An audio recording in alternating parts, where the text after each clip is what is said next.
It's lovely being here at Mount Carmel's College. I've titled my talk MultiFocal, the Distractions of Sights and Sounds, because I was asked to give a title. Didn't really have much more to offer than that. But I am partially blind, and I like to address that fact up front because I realized after saying this out in public that Indians are very competitive people. And the moment when I say I'm partially blind, the response is, why? Because then I realized the response is why, because in their eyes, I've almost failed at being even blind. They're like, you're partially blind, can't you work harder, be fully blind? I'm like, wow, sir. You show me your wife's face, that'll be very successful. No, I didn't say that to my aunt, don't worry. So I am partially blind, and it's nice being in this country at this point in time talking about disabilities, doing stand-up comedy, because partial sightedness is something which is very difficult to deal with if you're an ignorant person who doesn't know much about disabilities, because people always think that disabilities exist in only two contexts, in two extremes, because either a person's blind or he or she can see. Either a person's in a wheelchair or he and she can walk. Either a person's retarded or they voted for Rahul Gandhi. It's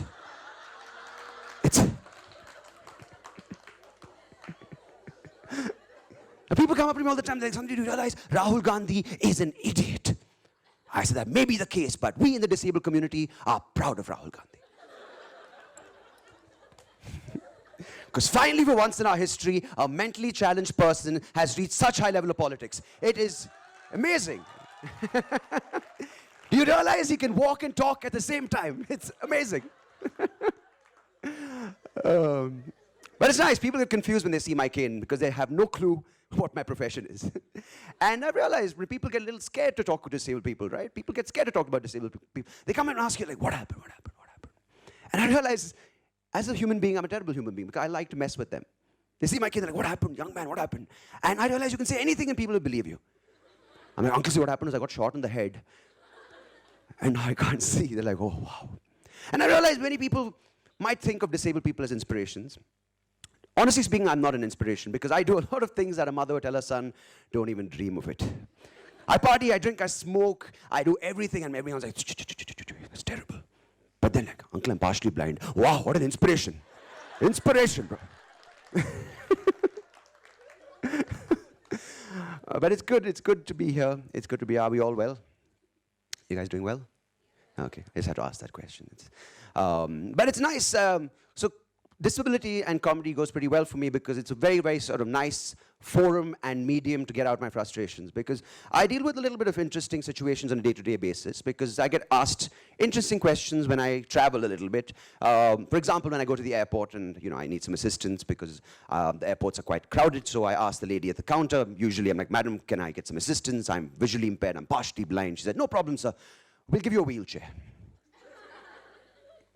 And of course, me being me, I took the wheelchair. And it's amazing fun going and hanging out with wheelchair communities. It's really nice. And here's one thing. People all think that all disabled people are friends. And somehow magically we all know each other. It's like, bro, Sundeep, you can't see, right? You know that guy who's deaf? I'm like, I could have known him, but communication's a little problem because I can't sign read and he can't lip read, and it's just like going back and forth for 2 hours. No, but the problem is I like being in a situation like you guys. Because amongst you guys, I'm Sundeep Rao, I'm partially blind, I'm special. I don't like hanging out with other disabled people because then I'm just normal. Then I have to work that much harder to prove my disability. Like start slouching a bit, drooling a bit, like, you're like, oh my God, that guy is really disabled, bro. I don't do that, don't worry, I'm not that cruel. And my community does this, right? I come from this community of human beings called the Brahmins. Oh, thanks for laughing at my ancestors. Oh God, you're Brahmin and disabled. Dude, you're screwed.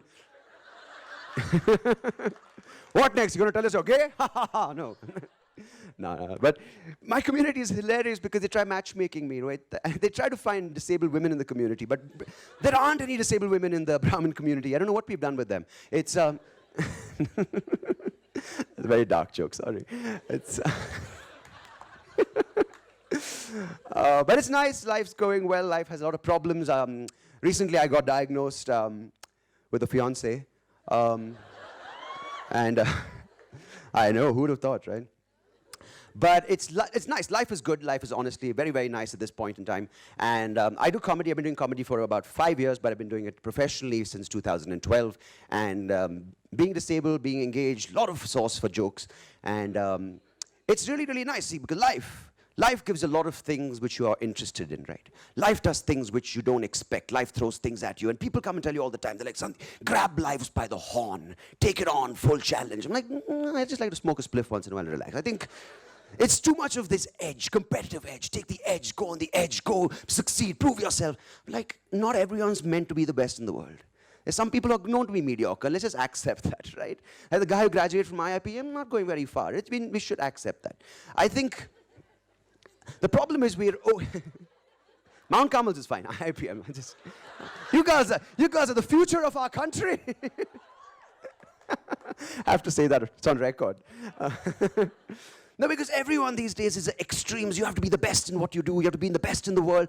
I don't think everyone's meant to be the best, because if everyone's the best, who's going to look bad? If everyone's the richest, who's going to be poor? We can't have a world of extremes. We can have a world where everyone's happy just being who they are, doing what they do. Like, for example, I would like to be the most popular comic, but then again, it's short-lived, because I will be constantly under the viewing glass, under the magnifying glass, being like, oh my God, this guy's doing so much. Celebrities are constantly being criticized, constantly being scrutinized for what they do. And I think that's fine if you want to live that lifestyle, but I think it's only cut out for a few people. I think many of us are just happy doing what we're doing and not just constantly in the limelight, right? I like telling jokes for you people, and I love it because I love the performance on stage with you guys being live in the audience. And now what's happening with stand-up comedy is that it's a growing scene. It's a growing scene. Not many people know what stand-up comedy is. I get asked this question all the time, like, what is stand-up comedy? And I responded saying, stand-up comedy is an intellectual representation of a social observation presented to you by a human being in a dramatic and funny way to create and provoke laughter. And the person looking at me goes, joke ka. So now you know where the level of stand-up comedy in India is. It's interesting because it's a growing scene, and what I love to see and what I've loved witnessing over the past few years is how the audiences are more and more open to the fact of being picked on, being laughed at, being ridiculed, not in a demeaning way, but in an interesting way to highlight their social flaws. Because we as Indians have a lot of social flaws.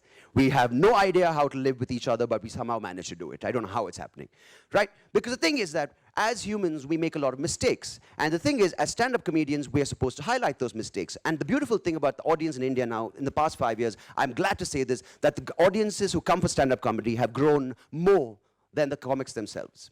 And that's a great sign, right? Because we still have people who do jokes about communities like Gujaratis, Punjabis, Tamilians, and, oh, you're so dark, you're from Chennai, which is silly.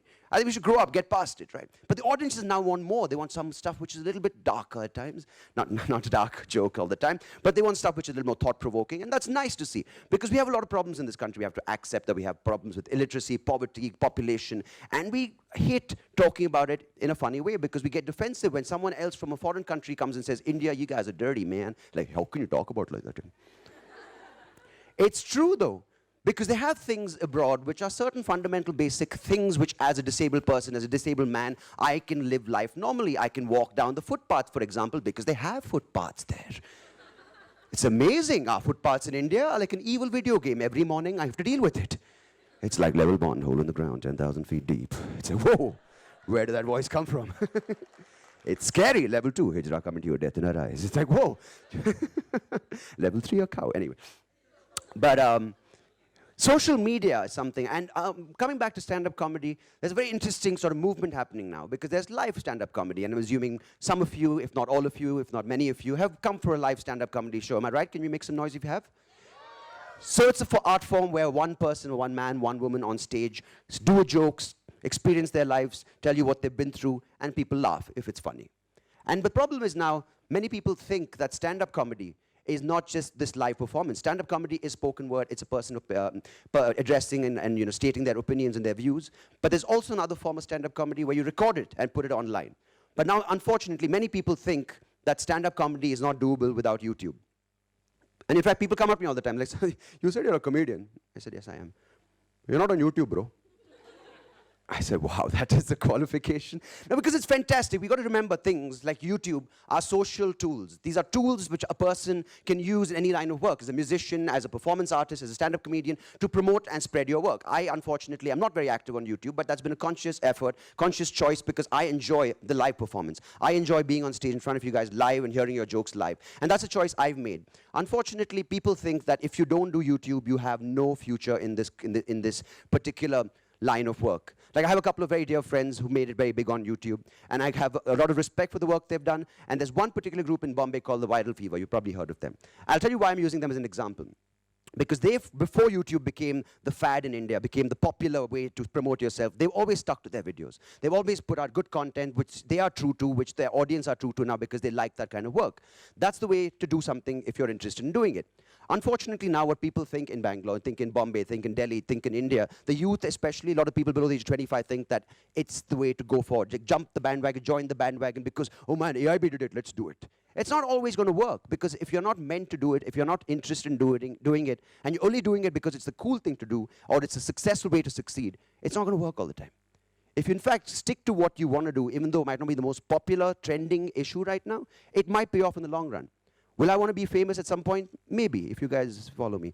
But that might happen in time. But what I'm loving doing right now is performing, getting my jokes out there, living life, getting my thoughts written down, making mistakes, and then expressing that in a funny way, on stage, for a live audience. That's more satisfying for me now, and maybe in the long run, the Indian audiences will grow to a point where they will probably come out for more shows, bigger numbers, pay higher tickets, that I hope sometime happens, and then they come out and do this. Because social media is fantastic. We are all on social media, right?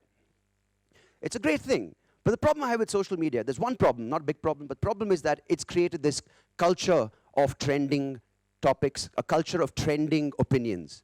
Like, for example, no one wants to know too much about an issue these days. They just read up enough just to know that they look cool and they have the right hashtag. Like, today it's hashtag Syria, tomorrow it's hashtag Chennai, tomorrow, the day after maybe hashtag who knows. And that just becomes cool. But the problem is, if today is hashtag Syria, tomorrow it's Chennai, the day before, you forget what happened the day before. It's like, today is like, oh, Syria, so many people are dying, it's really sad. And tomorrow it's like, what happened in Syria? I forgot, it's not trending anymore. I don't think that should be the right way to do things, because it's very, very, very distracting. Because I think earlier, back then, we had people who specialized too much. If you're a laborer, you lifted stones, that's all you were allowed to do. I think these days it's gone to the other extreme. Because a person who's seen to multitask more is seen as a more successful person, which is not always the case, right? Because just because you have 20 apps open on your phone doesn't mean you're doing more work. In fact, you're doing less.